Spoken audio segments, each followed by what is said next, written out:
សួរសួស្តីដល់បងប្អូនអតិថិជនទាំងអស់គ្នាដែលតែងតែគាំទ្រជាមួយនឹងហាងហុកលីមានខ្ញុំបងចំពោះបងប្អូនអតិថិជនដែលគាត់មានតម្រូវការជាប្រភេទម៉ាស៊ីនយ៉ានម៉ា15ខ្សែកន្លះថ្មីកែបងធ្វើការតាក់ទងមកកាន់ហាងហុកលីមានខ្ញុំបានបងហាងហុកលីមានខ្ញុំក៏មាន2ទីតាំងទី1នៅខាងខេត្តបាត់ដំបងនៅជិតនឹងរង្វង់1នៃរំសាយសក់ហើយទីតាំងទី2គឺនៅខាងស្រុកមូលរិស័យតមុខរោងម៉ាស៊ីនតុងភាពបងបើសិនជាបងអតិថិជនដែលគាត់មានតម្រូវការ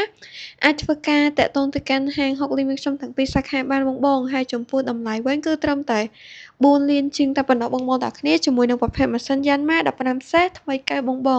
មានការធានាជូនបងរយៈពេល1ឆ្នាំពេញតែម្ដងបងទាំងគ្នាបើសិនជាបងអតិថិជនដែលគាត់មានតម្រូវការអីអាចធ្វើការតាក់ទងមកបាន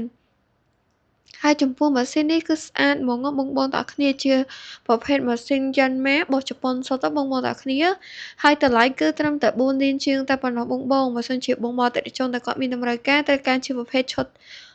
ម៉ាស៊ីនថ្មីយ៉ាន់ម៉ាថ្មីកែតម្លៃ4លានជាងមកធ្វើការតាក់ទងមកកាន់ហាងហុកលីមានខ្ញុំបានដែលទីតាំងហាងរបស់យើងគឺស្ថិតនៅខេត្តបាត់ដំបងនៅជិតនឹងរង្វង់1រំសាយសក់ឬមួយក៏បងតាក់ទងតាមរយៈលេខទូរស័ព្ទដែលយើងបានដាក់នៅខាងលើវីដេអូនេះក៏បានឬមួយក៏ Facebook Page ហុកលីរំសាយសក់ខេត្តបាត់ដំបងក៏បានដែរបងតម្លៃគឺត្រឹមតែ4លានជាងតែបងតាគ្នាប្រភេទរង្វាន់ថ្មីកែមានការធានាជូនបងរយៈពេល1ឆ្នាំពេញតែម្ដងអញ្ចឹងបើសិនជាបងអាចធ្វើការឆាតចូលទៅក្នុង Facebook Page ហុកលីរំសាយសក់